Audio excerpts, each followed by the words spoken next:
Dulu kita melangkah di jalan sempit, berbagi mimpi dalam senyum yang sempit pula. Kini kau tinggi menjulang awan, aku pun tegak menapak harapan. Kesibukan datang, waktu pun berlari.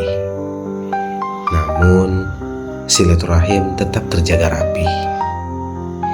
Bukan soal harta atau gelar, tapi hati yang tak pernah pudar,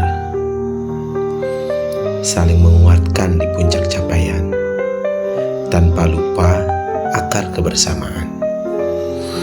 Karena sahabat sejati tak hanya hadir saat jatuh, tapi juga bersyukur bersama saat kita tumbuh.